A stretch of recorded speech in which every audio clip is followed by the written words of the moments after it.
चुड़ैल की डरावनी कहानी। एक गांव में रामू नाम का हलवाई रहता था। वह बहुत ईमानदार और मेहनती व्यक्ति था। रामू हलवाई बहुत स्वादिष्ट मिठाइयाँ बनाता था, जिसके कारण लोग दूर दूर से उसको अपनी समारोह में मिठाइयाँ बनवाने के लिए बुलाते थे। एक बार पास के गांव के मुखिया के यहाँ शादी का प्रोग्राम था, जिसमें रामू को मिठाई बनाने के लिए बुलवाया गया। रामू गांव में जाकर मुखिया के यहाँ अच्छी अच्छी मिठाइयाँ बनाता है, जिसके पश्चात मुखिया ने प्रसन्न होकर रामू को अच्छे पैसे दिए और ढेर सारी मिठाइयाँ घर ले जाने को दी। मिठाइयों को एक गठरी में बांधकर रामू गांव के रास्ते जाने लगा। रास्ते में एक घना जंगल था और रामू को शाम भी हो गई थी और रामू जंगल से जा रहा था कि तभी अचानक रामू के सामने एक चुड़ैल आ गई। रामू चुड़ैल को देखकर बहुत डर गया, फिर डर के मारे वहीं रुक गया।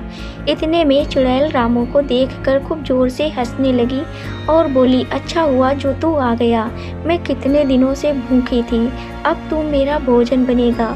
डरते हुए रामू बोला, यदि आप मुझे खा लोगी तो मैं कभी भी अपने गांव नहीं जा पाऊंगा और मैं गांव में नहीं जाऊंगा तो लोग समझ जाएंगे कि मैं इस जंगल से आया था और तुमने मुझे खा लिया, तो तुम्हें हमेशा ही भूखा रहना पड़ेगा। यदि मैं तुम्हें अपने बदले खाने के लिए कुछ दे दूं तो। रामू की बात सुनकर चुड़ैल बोली, तू क्या दे सकता है खाने में जिससे मेरी भूख शांत हो जाए। तो फिर रामू ने गठरी में बंधी हुई ढेर सारी स्वादिष्ट मिठाइयाँ चुड़ैल को दे दी। चुड़ैल बहुत भूखी थी तो उसने उसी समय मिठाइयाँ खाना शुरू कर दी। मिठाइयाँ खाकर चुड़ैल बोली, यह मिठाइयाँ बहुत स्वादिष्ट हैं और मुझे बहुत अच्छी लगी, इसलिए मैं तुम्हें जिंदा जाने दे रही हूँ, लेकिन मेरी एक शर्त है कि तुम मुझे आगे भी इन मिठाइयों को लाकर दोगे। तो रामू बोला कि वह बहुत गरीब है और मिठाइयाँ बनाने के लिए बहुत सारे पैसे चाहिए और वह इतने सारे पैसे कहाँ से लाएगा। रामू की बात सुनकर चुड़ैल बोली, रुको, मैं तुम्हें सोने की मोहर देती हूँ, जिसको बेचकर तुम मिठाइयों के लिए सामान खरीद लेना और मिठाइयाँ बना लेना। इसके बाद चुड़ैल अपनी गुफा में जाकर ढेर सारी सोने की मोहरें लेकर आती है और रामू को दे देती है। रामू सोने की मोहर देखकर आश्चर्यचकित रह जाता है और वह चुड़ैल से मिठाई लाने का वादा करके अपने घर चला जाता है। इस तरह रामू ने अपने दिमाग से अपनी जान बचा ली और यह सारी बात अपनी पत्नी को बताई, जिसके बाद उसकी समझदार पत्नी ने रामू को दोबारा उस जंगल में आने के लिए मना कर दिया। इस तरह रामू की जान बच गई और रामू ने सोने के सिक्कों को बेचकर अपना जीवन अच्छी तरह से जीने लगा। लेकिन रामू और उसकी पत्नी की बातों को उसके घर पर दूध देने वाले ग्वाले ने सुन लिया, तो वह ग्वाला सोने के सिक्के वाली बात अपनी पत्नी को बता देता है।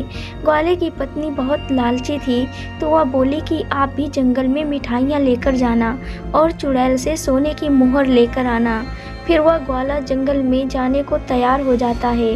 दूसरे दिन ग्वाला खूब ढेर सारी मिठाइयाँ लेकर जंगल जाता है, जहाँ उसकी मुलाकात चुड़ैल से होती है और वह अपनी जान के बदले चुड़ैल को मिठाई दे देता है। फिर चुड़ैल ने उसे भी पेड़ के पास बनी अपनी गुफा में से सोने के सिक्के निकाल कर दे देती है। ग्वाला भी सोने के सिक्के लेकर बहुत खुश होता है, जिसके पश्चात ग्वाला सोने के सिक्के लेकर घर आता है तो वह अपनी पत्नी को बताता है कि चुड़ैल ने एक पेड़ की गुफा से उसे सोने के सिक्के लाकर दिए थे। जिसके बाद ग्वाले की लालची पत्नी ने कहा कि वह पेड़ को काटकर एक ही बार में सारे सोने के सिक्के निकाल ले। अपनी पत्नी के अनुसार ठीक वैसा ही ग्वाले ने किया, लेकिन पेड़ को काटते हुए देखकर चुड़ैल बहुत गुस्सा हो गई और उसने वहीं ग्वाले को मार दिया। इस प्रकार ग्वाले ने अपनी लालची पत्नी के कारण अपनी जान गंवा दी। कहानी अच्छी लगी हो तो चैनल को सब्सक्राइब करें और एक लाइक करें। So thank you so much.